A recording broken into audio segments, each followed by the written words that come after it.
Hi, my name is Audrey Jenkins, and I am the CEO of Real Women Reveal. Today's topic is, do women know what they want in their relationship from their man? The reason for this subject is because I've been hearing all over social media, the blog sites, and from a famous TV and radio personality that women do not know what they want. They wouldn't know a good man if he fell in their lap. When I heard that, I thought that was so odd because I've always known what I've wanted in my relationship and from my man. Things may have changed when I was older, from when I was younger, as I've matured, but I've always known what I've wanted. So I've gathered a few ladies here today, and we're going to tell you exactly what we want in our relationship from my man. Check us out on Twitter, on Facebook, on the blogs, and tell us what you think. All right, hey ladies, glad to have you here today. Hello. So we're going to be talking about what do women want in their relationships with their men. Do you guys all know what you all want? Are you sure about what you want? Absolutely. Okay, so just need to be clear about that. That everybody know exactly what they want, because that's the issue here, that you guys don't know. We don't know what we want. Okay. So I got a question. I want you to name 3 things that are must-haves that you need in the relationship with your man, and just briefly explain each one.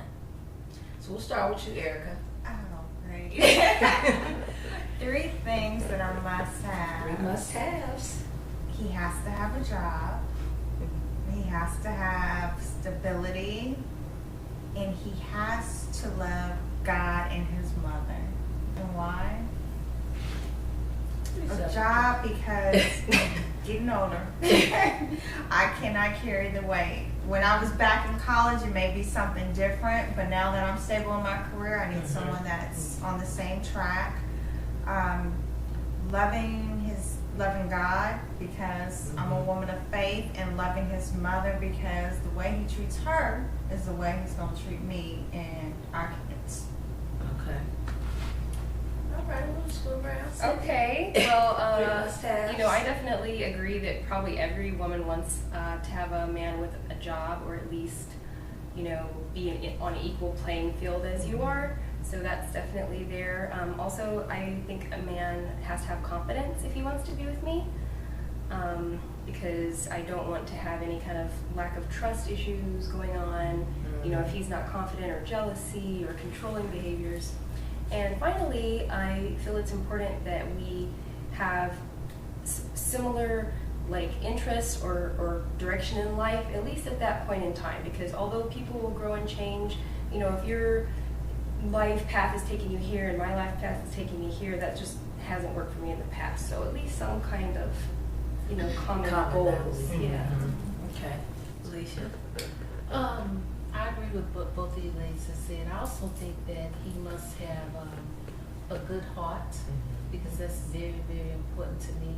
He must have some level of ambition, and he must also be confident with him.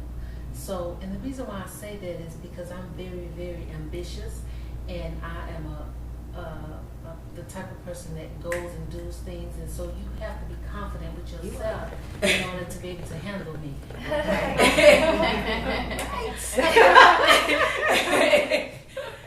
Okay, ladies. Glad to hear all of your must-haves. When do you think it's important to share these must-haves with the gentleman? I think that observing and listening is the best. And I totally concur with these ladies. That's something that I do when I am initially talking to someone. I'm going to listen, I'm going to observe. And through the conversation, I'll know whether or not this person and I are a match. I'll know whether or not they believe in God. I'll know if they're visionary, and I'll know if they're loving. And if they're not, then they are eliminated, as far as being a potential mate. Right. Maybe a friend, but not a potential They go mate. to the other side. Absolutely. Right. Yeah, I agree with that too. I don't necessarily know if it's the first date or whatever, but I do think it's early on. What about you, Makia? By me being in my other 40s, Oh. I that feel? That feels good. Oh, it feels awesome. Yes. I'm at that point that I just started, my business, Okay. and I'm extremely busy, and I'd rather conversate over the telephone before I even get to that first date. So I think things, that telephone relationship.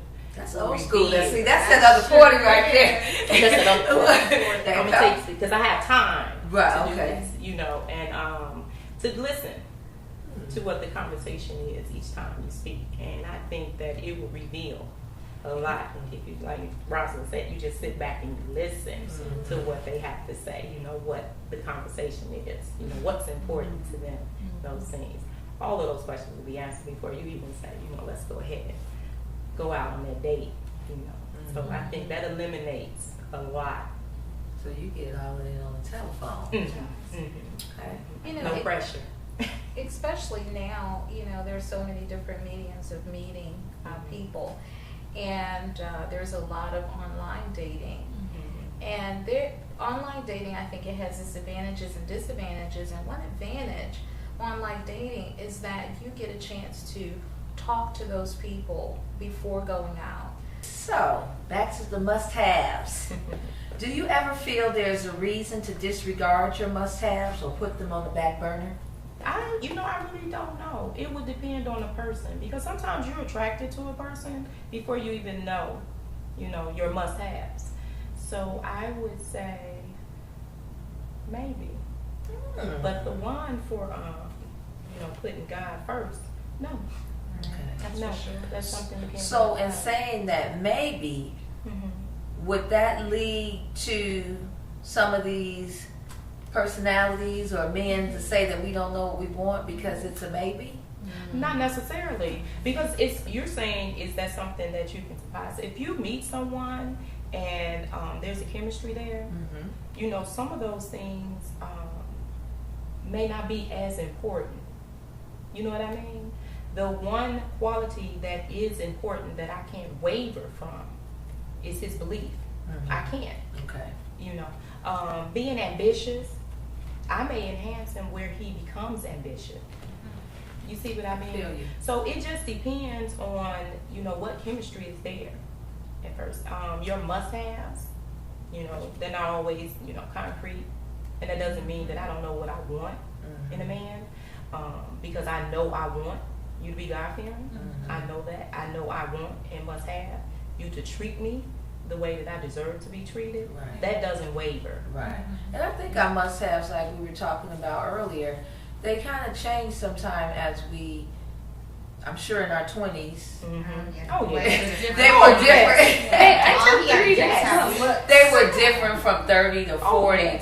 But at that time period, we knew what we wanted at that time, but they changed. So I get that. What about you, Erica? Is there a reason to disregard them or put them on the back burner? Maybe. And I guess that's on the back burner. Put it on the back I burner. would definitely say back burner. I mean, my must-haves, because I'm almost 40, are my must-haves. Those are my top 3 priority, needs to be in a relationship. But because we know our economy had a little downfall, Exactly. jobs were scarce for a minute, that might have been something on the back burner. But like these ladies said when they talked about ambition and having a drive, so if you do lose your job, there's something that's in the works or in the midst that you're always constantly thinking about or working on. So that might be one thing that I would waver on. But as far as family first and God, I don't think that's something I can be on the back burner, because it's not something that they can just start doing, the next day after we start dating. Interesting. Have you ever dated someone, Cindy, that didn't have your must-haves? Oh yeah, and that's why that relationship didn't work out. Like, when I was younger, just like you said, I mean, if I had chemistry with somebody, or if I thought they were hot or whatever, I wanted to be with that person no matter what, and ended up being mistreated and ended up being in, negative relationships. So yeah, that's, I think, why it is important to have those must-haves and not, compromise them, unless of course, like, the person has everything and maybe you need to help them through a rough spot with. Because I've been in that place too. So. What about you, Roz? Have you ever dated someone that didn't have your must-haves? I have, and when I compromised, I ended up losing in the end and feeling neglected because he wasn't loving. So those things for me are non-negotiable at this season in my life.